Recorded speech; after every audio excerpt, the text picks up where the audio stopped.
Alright, so we're gonna do this coffee with Kensou, right? I'm doing a little bit different this time, YouTube. We're doing it live on the stream at Twitch TV/ShinKensou. Be there, be square. But yeah, with that being said, so what I want to talk about today is dealing with tournament losses. We've all had a moment where we play in something and lose, or don't like the way we lost, etc., and it's like, dang, you know, how do I recover from that? Especially if you're still in it, right? So let's say you're still in it. Let's say you lost in winners, and you're like, dang, you know, I lost. And like, you kind of psych yourself out, and you kind of go into losers, not really feeling confident, right? And let's say you lose a tournament, right? Then it's like, it's a double whammy at that point, right? It's like, dang, you know, first I wasn't feeling it, and then I'm not feeling it now. Man, what's wrong with me? You know, what am I doing wrong? You know, yada, yada, yada. That happens to like everybody. You know, it's happened to me countless times. You know, but obviously the easiest answer is just like to persevere through it, right? But I think, as always with everything, what I've learned over the years is like, it's all up here. You know, you have to bring it back full swing and find your zen. You know what I'm saying? Find your inner peace, find whatever makes you you again. You know, whatever keeps you in that confident mode. You know, it's like, you know, basically you gotta gas yourself up, you know, because only you can believe in you, more or less. Sure, there's people who believe in you too, right? That's a given. And maybe in some cases you may not. That's something that I had struggled with for a bit, is like not wanting to let people down who actually believe in me, right? In terms of competing. But, you know, you can only play your best, you know what I'm saying? And like, you can't be upset too much about playing your best, right? That's why I have a different mentality about some of these things, right? I believe in just playing my best at all times. Like, I believe if I feel like I'm playing my best at all times, then I could not feel a sense of disappointment. You know, maybe that day I wasn't all there. You know, do I attribute it to that? Maybe, but I think the best way, or what I found success with that, is just, as always, accepting my performance and also accepting that I can do better. But while it's good to be hard on yourself, don't be hard on yourself to the point to where it's like, you know, like you don't even want to practice anymore. You know, you want to keep it in line. Don't psych yourself out when it's all said and done, right? So take, for example, in 2019, when I was able to travel, you know, I went to CEO for the very first time, and I was playing MK11 for that tournament. I have not gone 0-2 in a tournament in like a millennia, and that happened to me at that tournament. I lost to a Jackie, and I lost to a Scarlet. The Scarlet, I was tearing him up in casuals. But I don't know if he was my tournament opponent, and I didn't really care either. Anyway it goes, right? But tournament time, he got me. It was clutch. And the Jackie was a very close match, but I ended up losing. Both games were 2-1, right? Out of my favor, obviously. And I went 0-2. You know, after I took my first loss to the Jackie, no, I lost to the Scarlet first, and then I lost to the Jackie. And I was like, dang, okay, that's fine. I lost. Let's get to the next match. And I lost. Okay, fine. Get to the next match. All right, well, that's it now. You know, like, all right, that's my tournament run. I'm not playing any other games. So what did I do? Immediately was like, okay, tournament run is over. Let's go play casuals. You know, let me figure out what I'm doing wrong. And while I evaluated myself afterwards, before playing casuals, I took notes of everything I did wrong and everything I did right. And I was like, that's fine. I'm not, you know, I don't feel bad about it, you know? Yeah, it sucks to travel, spend all that money, and go 0-2. It sucks when it happens to you, but it's got to happen to somebody, right? You got to accept it's going to happen to somebody. Whether you're that guy or not, it's going to happen. But, you know, I didn't think too negatively about myself. I didn't take it too hard on myself. It's like, okay, that's fine. There's more room to tighten up. It's not a big deal, you know? So I spent time playing against players like Ninja Killer. I played against, what's I play? Played Deoxys. I played, what was his name? Biohazard. I tried to play as many of the top NRS players at that time. Like, my goal was to seek them out and play them. Win or lose, it didn't matter. I wanted to get the EXP. Like, this is the only other time I'm going to get to play them, right? So coming back full swing, while that was my experience, right? But as you can see, like I didn't take it to the point where I was like super bummed out or anything like that. It's like it's a learning experience, especially nowadays in COVID season where you're losing from home. You know, you're not having to spend buku bucks to go travel to go play. And even if you are playing offline, you know, if the travel is like 2 hours in a local, losing 2 hours and driving home is not necessarily that bad, as opposed to spending like $600 on a plane ticket plus tournament fees. You know, all the fees you're paying, you know, your plane ticket, your hotel, etc., your food, all that stuff you have to pay for. So still go 0-2. You know, that's a learning experience. You know, but playing online and losing, you have the ability to reflect on your matches, because guess what? It's on your PlayStation, it's on your PC. In this case, if we're talking about Strive, for example, it's all on your console. You know, or if you were streaming it, it's on your stream. You can go and look at it. You can review your tapes and figure out what you're doing wrong. So I understand it sucks to lose, especially if you have a demon in tournament, but the best part is you have a good training mode. You know, take the L's, get in the lab, and figure it out. I understand in some cases, some people have a difficult time labbing, but maybe it'd be good for you to sit down with a friend or, you know, someone whom in which you trust, that you can look at your matches objectively and figure out maybe what your problems are. You know, so coming back to it, like I think the best course of action is to just not, or what I believe is the best course of action is to just reflect on yourself and think about it. You know, just reflect on it. Reflect on the things that you can do better. You know, and like you can be hard on yourself, but don't beat yourself up. You know, like everyone's always going to be like your worst critic, aka you are always going to be your worst critic. It's always going to be that way, right? But like if you think about it like this, right, one thing I've learned to take my fighting game journey on, and I know it's going to sound kind of like philosophical or what's the word I'm looking for, this might sound majestic, but I treat this as if it's like martial arts. You know, it's like it's a journey, right?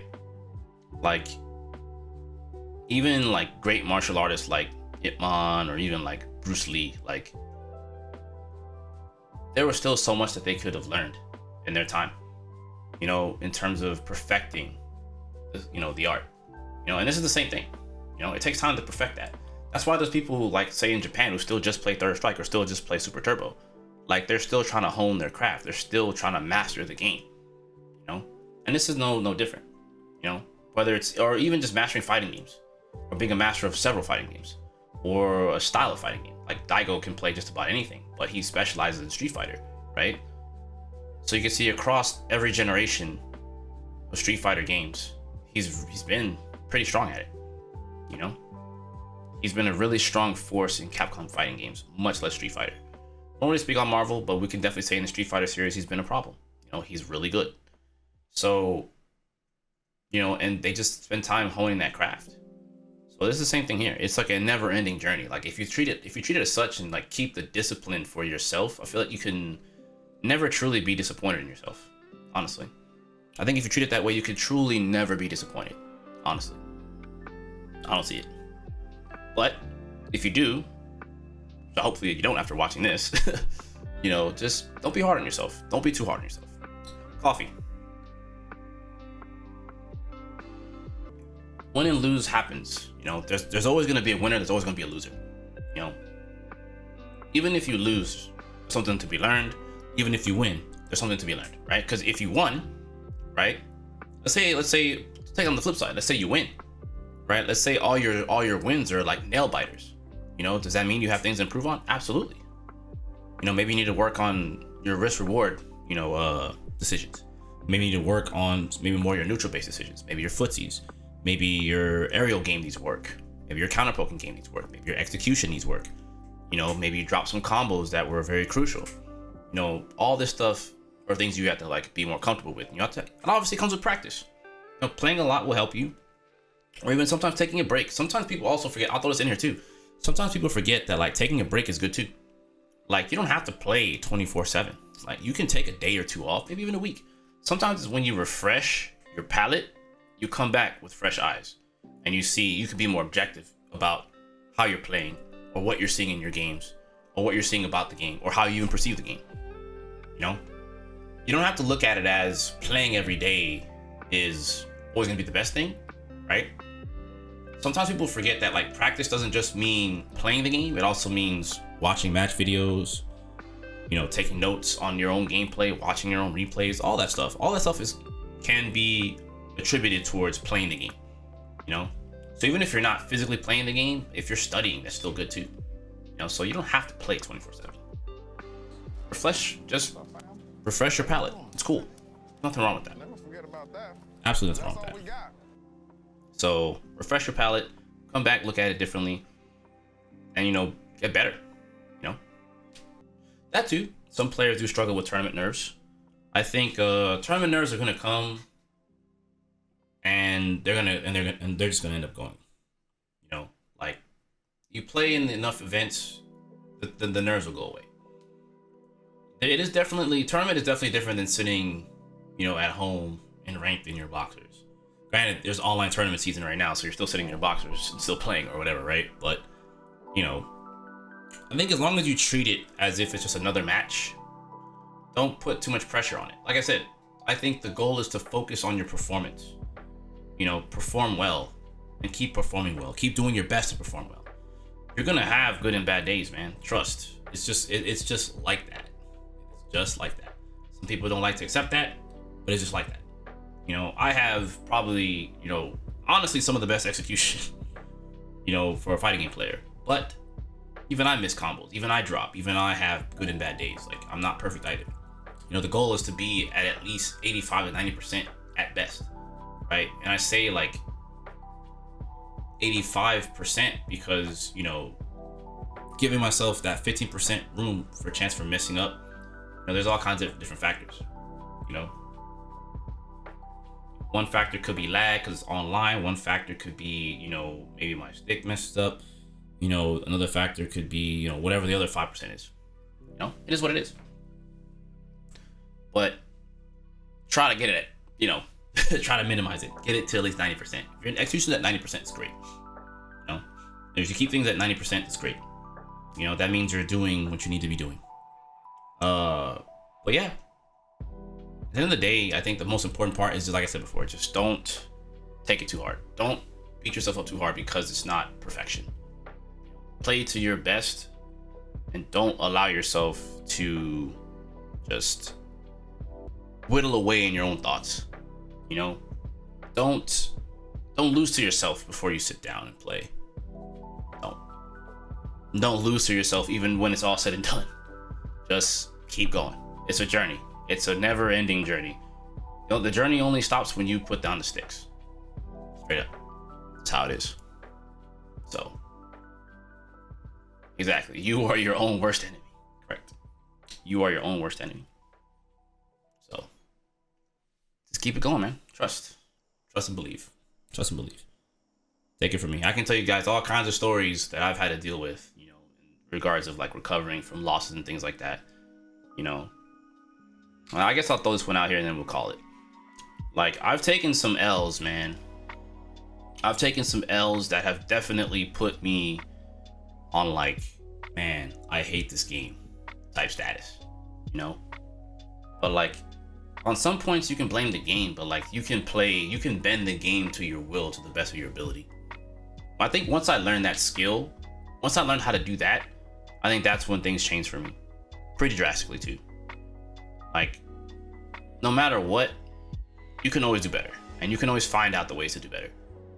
That's just what it is. No matter how difficult of a loss you may take, you know, man, I can't even lie to you guys. I've had some heartbreakers, man. Woo, I've had some heartbreakers, but if anything, that had motivated, all those heartbreaking losses had just motivated me that much more to just keep going and just do better. And I always told myself, if I ever come across that person again in a tournament, it's not going down like that again. No way. You know, and it's no hate towards that person. They did what they were supposed to do. It's a tournament. Someone's got to win. Someone's got to lose. You know, is what it is. But the goal for the next time is like, it's not going to go down like that. I am prepared now. You know, I am now prepared. So use that frustration to push your determination instead. You know, take the frustration, put it into something positive. Put it in your practice. You know, take that energy and throw it into something positive. And I promise you, you will find skyrocketing on your results. It's just, it's a beautiful thing when you start seeing everything come together. Trust. But yeah, I can go on and on and on and on and on and on about this topic, but I think I'm gonna end it right here. I think this is a pretty good stopping point. Yeah, man, let me know how you guys feel in the comments below about dealing with losses and how to recover. I want to hear how you all feel about it. We're gonna end it here on this, and I will catch you guys in the next one. Peace.